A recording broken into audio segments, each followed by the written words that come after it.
Music డైరెక్టర్లు కాన్సర్టులు చేసేందుకు ఎక్కువగా టైం స్పెండ్ చేస్తున్నారు. రెహమాన్, దేవిశ్రీ ప్రసాద్, తమన్ ఇలా అందరూ మ్యూజిక్ డైరెక్టర్లు చేస్తున్నారు. ఇక ఇప్పుడు ఎంఎం కీరవాణి సైతం మ్యూజికల్ నైట్‌ని ప్లాన్ చేశాడు. దీనికి మెగాస్టార్ చిరంజీవి తన స్టైల్‌లో ప్రమోషన్స్ చేశాడు. బంగారు కోడిపెట్ట మిస్ అయిందట. దాని గురించి పక్కనే ఉన్న పోలీస్ స్టేషన్‌కి వెళ్లి కంప్లెయింట్ చేశాడట. కానీ అక్కడి వాళ్ళు నవ్వేశారట. ఈ బంగారు కోడిపెట్ట కీరవాణి చేస్తున్న మ్యూజికల్ కాన్సర్ట్‌లో దొరుకుతుందట. ఈ మేరకు ఇలా తన స్టైల్‌లో డైలాగ్స్ చెప్తూ చిరంజీవి ప్రమోషనల్ వీడియో చేశారు. ఇందులో చిరు వాయిస్ కాస్త వెరైటీగా ఉందనిపిస్తోంది.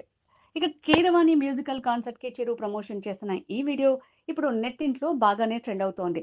ఈ వీడియో కింద పవన్ కళ్యాణ్ ఫ్యాన్స్ తమకు నచ్చిన విధంగా కామెంట్స్ పెడుతున్నారు. కీరవాణి మన సినిమా గురించి మర్చిపోయాడా? హరిహర వీరమల్లు నుంచి అప్డేట్ ఇవ్వచ్చు కదా! నువ్వు మా మూవీని పట్టించుకుంటున్నావా? అంటూ పవన్ కళ్యాణ్ ఫ్యాన్స్ కామెంట్స్ చేస్తున్నారు.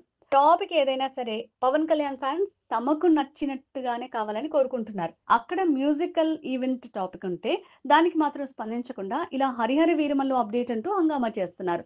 ఈవెంట్ మార్చి 22న హైటెక్స్ లో జరుగుతుందట. కీరవాణి ప్రస్తుతం అటు చిరంజీవితో విశ్వంబర, ఇటు పవన్ కళ్యాణ్తో హరిహర వీరమల్లు కోసం పనిచేస్తూనే ఉన్నాడు. మరోవైపు Mahesh Babu, Rajamouli project music sittings కూడా నడుస్తున్నాయి. ఇక హరిహర వీరమల్లు అయితే మార్చి చివర్లో రాబోతోంది.